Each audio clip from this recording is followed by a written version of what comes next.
Hello dear students, welcome again in today's lecture. Today we are going to discuss about renaturation of DNA. So देखते हैं renaturation कैसे होता है. पिछले lecture में हमने देखा था कि denaturation कैसे होता है. So how renaturation of DNA occurs. तो पहले तो denaturation पता होना चाहिए, उसके बाद में आपको पता चल सकता है कि renaturation of DNA क्या है. So डिनेचुरेशन पता है कि जो डबल स्ट्रैंडेड डीएनए है सर, उसको कन्वर्ट कर दो सिंगल स्ट्रैंड्स में, टेम्परेचर का ट्रीटमेंट दे दो, पीएच का ट्रीटमेंट दे दो, जो कुछ भी है, तो दो अलग स्ट्रैंड्स तैयार हो गए. तो एक तो टेम्परेचर दिया था, टेम्परेचर मेंटेन करो, फिर से टेम्परेचर को जो हाई था उसको लो कीजिए, तो फिर से ये प्रोसेस रिवर्स होता है.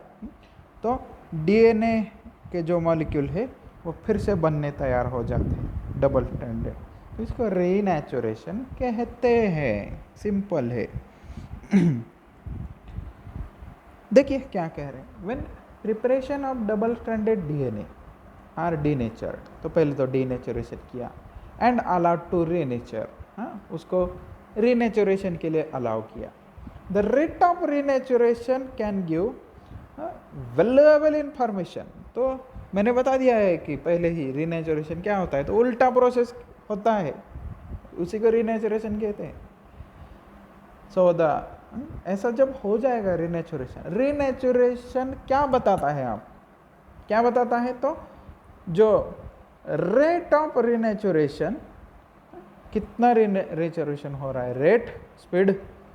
So it can give valuable information about the complexity of the DNA.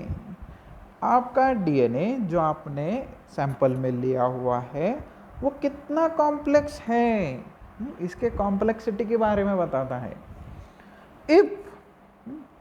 If there are repetitive sequences in the DNA, अगर उस DNA में रिपीटेटिव सीक्वेंसेस होगी, यानी कि समझो 80 80 80 80 80 एंड कुछ समय के बाद में डीएनए में फिर से 80 80 80 ऐसा सीक्वेंस आ जाए, तो ये रिपीटेटिव सीक्वेंस है.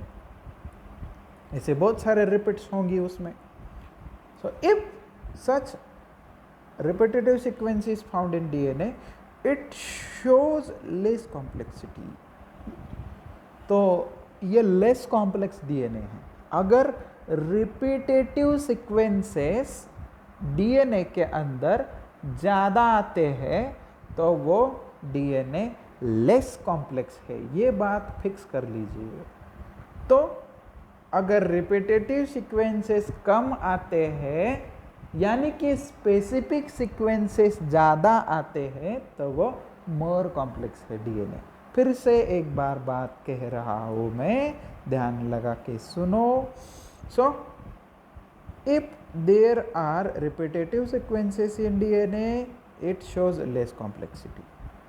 सो in comparison to its total length, अगर आप टोटल लेंथ के साथ उसको कंपेयर करें तो वो कम कॉम्प्लेक्स है, less complex. But the complexity is equal to its total length if all sequences are unique.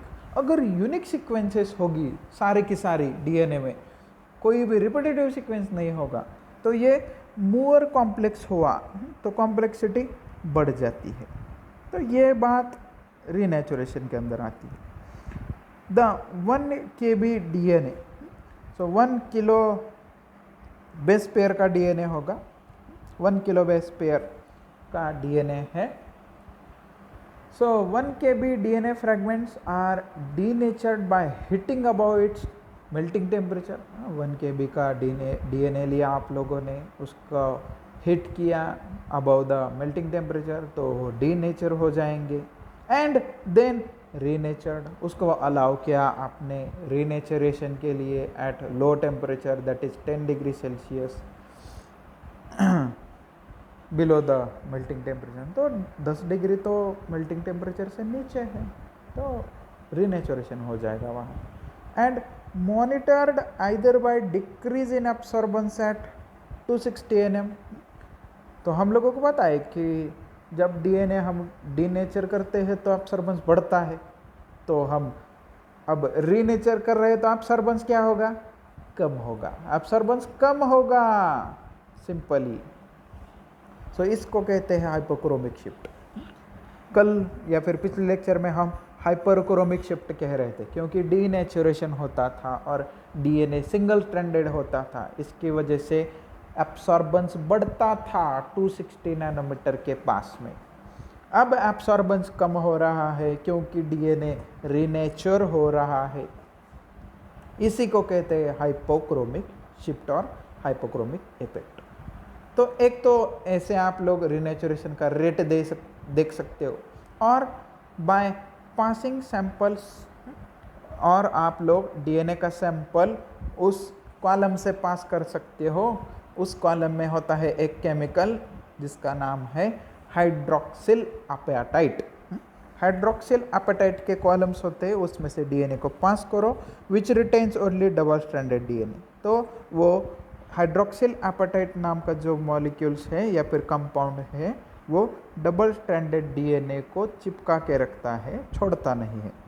And estimating how much sample is return, तो नीचे जो सैंपल आ जाएगा उसमें सिंगल स्ट्रैंडेड आरएनए होगी।